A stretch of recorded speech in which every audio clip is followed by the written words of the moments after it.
Donnie and Dolly, the team is supported by ableauctions.ca. Closing your business? We can help.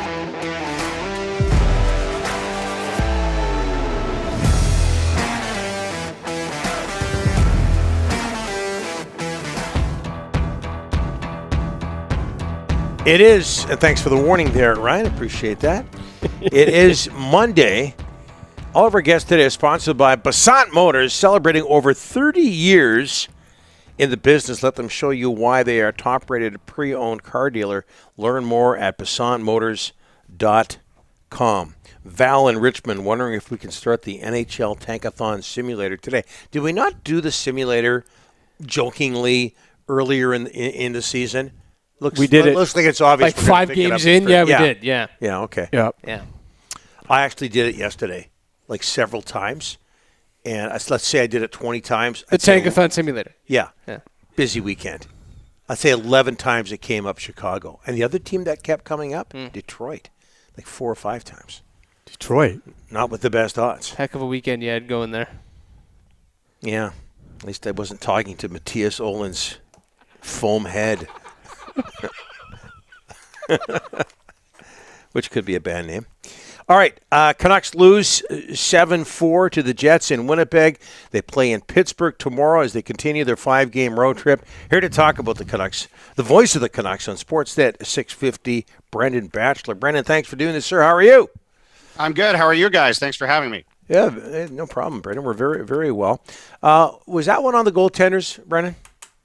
I don't think so. As much as I know the guys have been catching heat, the past 12 hours, I guess it is, or whatever, since the game ended last night. But I just think that when you've got your number one goaltender out, when you've got your backup and your third string in a game like that, in a scenario where the Canucks have defended so poorly this season, that I find it hard to hang a loss like that on the goaltenders. Were some of the goals you'd like to have back? Certainly they were. I'm not going to deny that. But, look at the Ehlers goal, which is the one that everybody's kind of carving Colin Delia on. Oliver Ekman-Larsson and Tyler Myers are both standing at the opposite side of the net, watching as Ehlers goes around and has a clean shot from the circle. And Delia is deep in his net, but these guys are being thrown into the deep end here when they're neither of them experienced NHL goaltenders on a blue line that does not defend well enough and has not defended well enough all season long.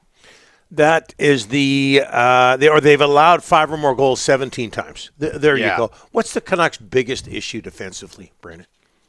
Where should we start? I mean, I think they get lost in coverage a lot. So, that goal I was talking about with Ehlers is a perfect example. But a large part of it is winning battles, right? And, hockey is a sport that's played very fast. There's a lot of things that happen, but really when you boil it down to one or two things, the thing that jumps out the most to me is winning battles, making smart decisions with the puck, managing the puck. I can't even count the number of times that, the Canucks have had chances to clear their zone this year, but they don't bear down on those plays. Other teams hem them in. They get tired because they're caught in the defensive zone on a long shift, and either they give up a goal or they take a penalty. And with the way their penalty kill's gone this year, that's almost as good as giving up a goal. So, there's lots of things you could boil it down to. We all know that the quality of player on that blue line probably isn't where it needs to be,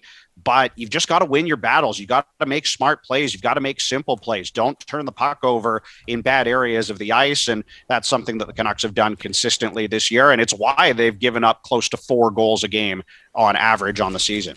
Hey, Brendan, the power play since Christmas, it's gone downhill a little bit. Do you see something there that's a concern?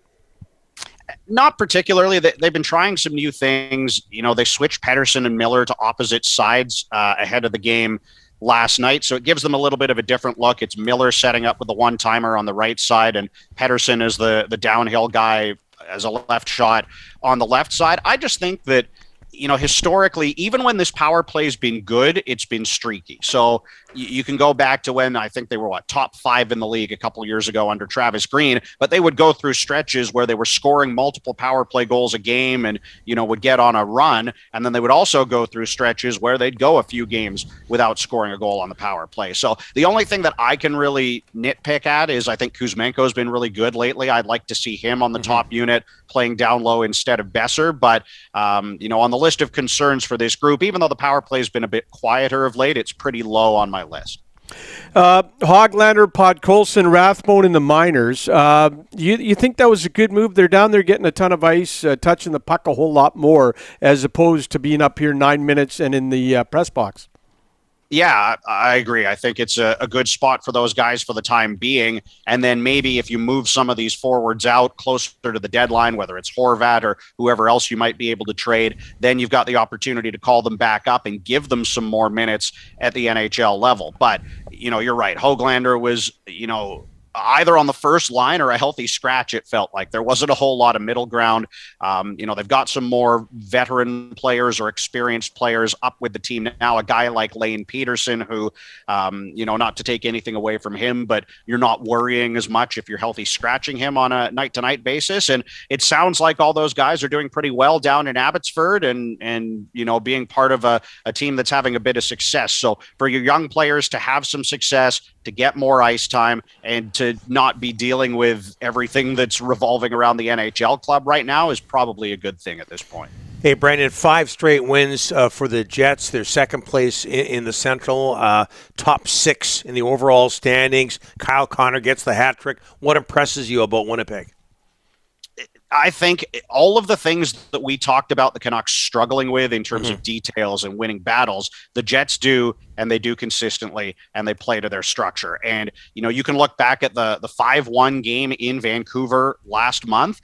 To me, that was the most impressive performance we've seen from an opposing team against the Canucks this season, where they come in, they've got the offensive talent, they've got the speed up front, they can hit you off the rush, they have all sorts of weapons that can score, but then they're strong defensively, and they make you work and earn everything in the offensive zone for your club as well. And, I think the Jets under Rick Bowness have done a really good job this season of kind of turning things around when people sort of thought that their window was nearing an end. And look, they've got some veteran players. It may still be getting to that point, but they're going to be a contender in the Western Conference for my money, and a real tough out for any team that sees them in the playoffs. Brendan, thanks for doing this. We sure appreciate it. All the best. Happy New Year. Sounds good. Thanks, guys. And Happy New Year to you as well. You bet. Brendan Batchelor, voice of the Canucks on Sportsnet, 650.